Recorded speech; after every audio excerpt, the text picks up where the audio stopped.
प्रेमचंदिया बयान है, ये प्रेमचंद 2 है। ये शिकारी कुत्ते उनके कहने पर उनके विपक्षियों पर टूट पड़े। ये बयान से अहंकार झलकता है और स्थानीय प्रशासन से मिली भगत के चलते स्थिति और भी भयावह होती जा रही है।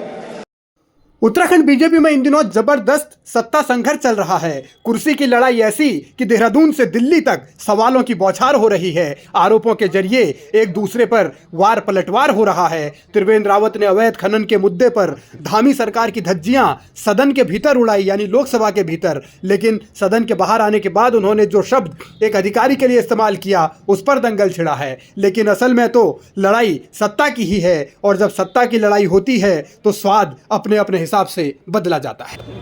मुख्यमंत्री रहे लोग, हमको अधिकारी जिन्होंने हमारे साथ काम किया है, तो हमारे मन में उनके लिए सम्मान की भावना, बहुत सम्मान की भावना है। और मैं समझता हूँ कि ये बयान से अहंकार झलकता है, घमंड झलकता है। ये एक प्रकार से जिस तरीके से प्रेमचंदिया बयान है, ये प्रेमचंद 2 है जी। तो लेकिन खनन को सही बात उठाई है, संसद में उठाई है, और उस पर कार्रवाई करनी चाहिए थी।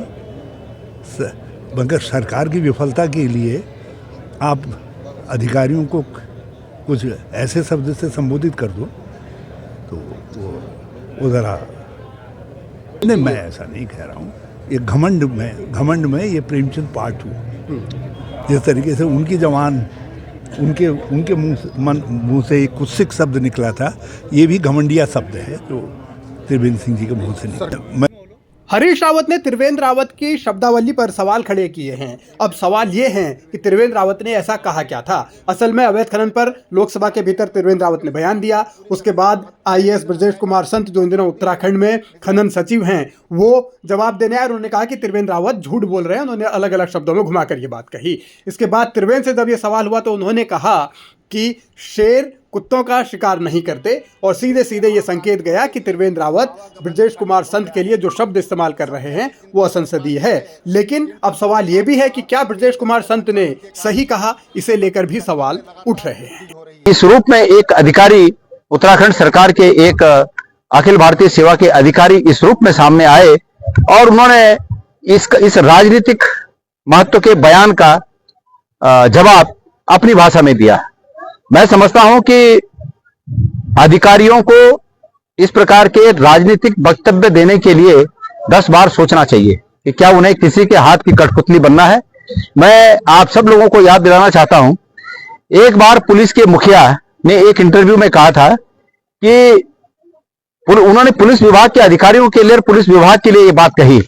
बतौर उनके उन्होंने ये कहा कि अभिनव कुमार जी थे, जहां तक मुझे याद है, अभिनव कुमार जी ने ये बात कही कि पुलिस और अधिकारी सरकार के शिकारी कुत्ते होते हैं, और वो सरकार ये उम्मीद करती है कि ये शिकारी कुत्ते उनके कहने पर उनके विपक्षियों पर टूट पड़े, उन्हें चबाने के लिए टूट पड़े। तो सवाल ये है कि क्या ये जो आज की घटना है कि एक अधिकारी एक नेता को जवाब दे रहा है, क्या ये बात सच साबित नहीं होती कि कुछ अधिकारियों ने अपने को इसी लायक समझ लिया कि वो किसी अपने राजनेता जिसके अंडर में वो काम करते हैं उसके हितों की रक्षा के लिए नेताओं पर आक्षेप करें। त्रिवेंद्र रावत किसी पार्टी के हों, हम तो प्रश्न करेंगे कि त्रिवेंद्र रावत जी, आपने हमारी बात पर स्टैंप लगाया है, हमें इस बात से मतलब नहीं है। हमें इस बात से मतलब है कि आपने हमारी बात पर मुहर लगाई है, पर हमें इस बात से भी आपत्ति है कि एक राजनीतिक व्यक्ति के सवालों का जवाब किसी राजनीतिक व्यक्ति को ही देना चाहिए, बजाय अधिकारियों को आगे करने के। अधिकारियों को इस रूप में आगे नहीं आना चाहिए। किसने क्या बयान दिया, किसका बयान सही है, किसका बयान गलत है, कौन झूठ बोल रहा है, कौन सच बोल रहा है, ये लड़ाई असल में अब चलती रहेगी। लेकिन बीजेपी के ही सांसद ने अपनी डबल ट्रिपल इंजन वाली सरकार पर तंज कसे हैं, सवाल उठाए हैं अवैध खनन को लेकर, और अब इंतजार इस बात का कि धाकड़ धामी इसका जवाब कब देंगे, कब तक वो इस मुद्दे पर चुप्पी साधे रखेंगे। अवैध खनन का मुद्दा त्रिवेंद्र रावत 2 बार लोकसभा में उठा चुके हैं, तो अब ये किस रूप में खिचड़ी पकाई जा रही है, इसके मायने क्या हैं, ये सब बीजेपी के अंदर की राजनीति किस दिशा में जा रही है, बहुत उलझन वाला मामला है।